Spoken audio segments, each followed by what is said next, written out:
Good afternoon, everybody. It's so lovely to see you all. I am so excited because this week and for the next few weeks after that, I hope, I'm going to be doing a daily story time for you. So that means at the end of your working day, you can sit down, have a snuggle on the sofa and listen to me reading you a little story. And that will be a lovely time for you to have a little bit of a chill out, have a little moment to yourself, have a little relax. So I was going through my stories and I decided that today, because it's the first day I'm doing this, I had to read one of our most favourite stories in reception. And that is Jack and the Flum Tree. And it is written, of course, by Julia Donaldson. And the illustrator for this book is David Roberts. Now, I know that you know this one really well, so feel free to join in with me.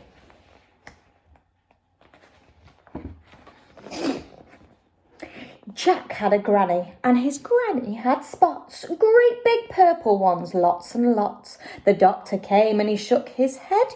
Your granny has the measles, the doctor said.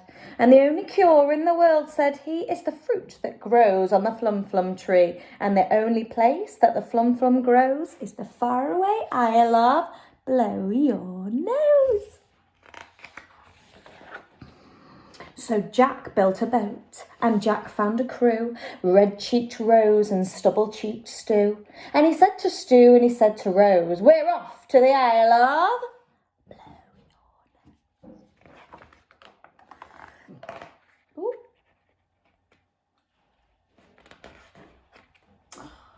Sorry, my pages are all stuck together.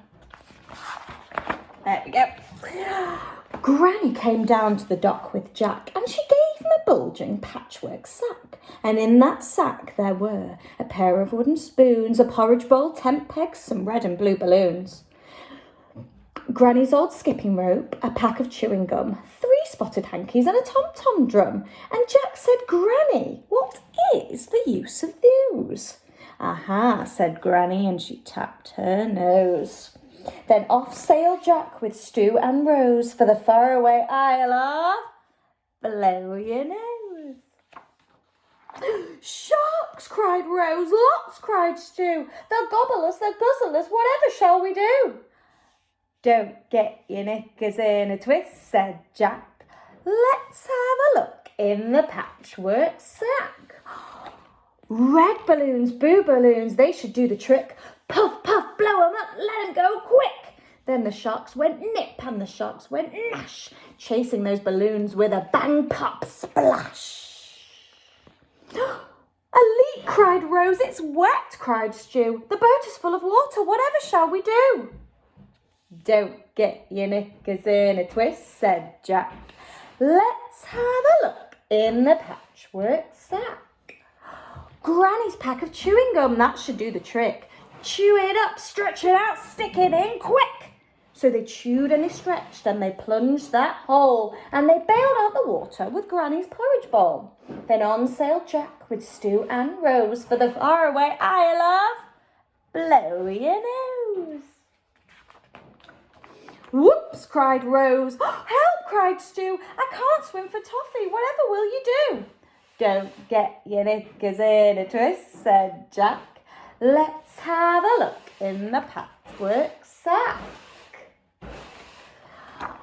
Granny's old skipping rope, that should do the trick. Hold tight, throw it out, grab the handle quick. So they heaved and they hauled and they pulled Stu in. Good old Granny, she saved my skin. Then on sailed Jack with Stu and Rose till they came to the isle of Blow Your Nose.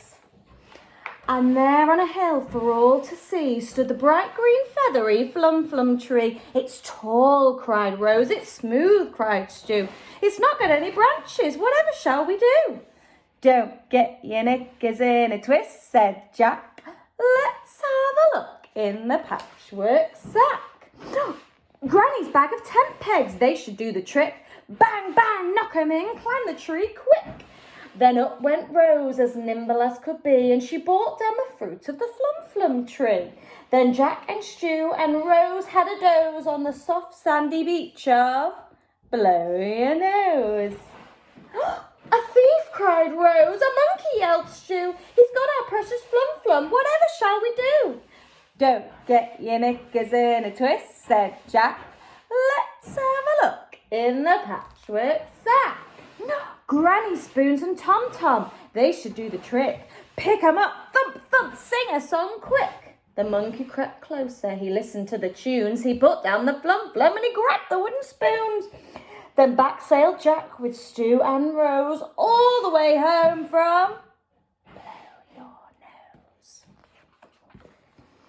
Granny ate the Flum, the measles disappeared. She's cured, said the doctor, and everyone cheered. And Jack said thank you for the pair of wooden spoons, the porridge bowl, the skipping rope, and the red and blue balloons. Thank you for the tent pegs and the pack of chewing gum. And thank you, Granny, for the tom-tom drum. But the 3-spotted hankies, what was the use of those? The hankies, silly, were to blow your nose.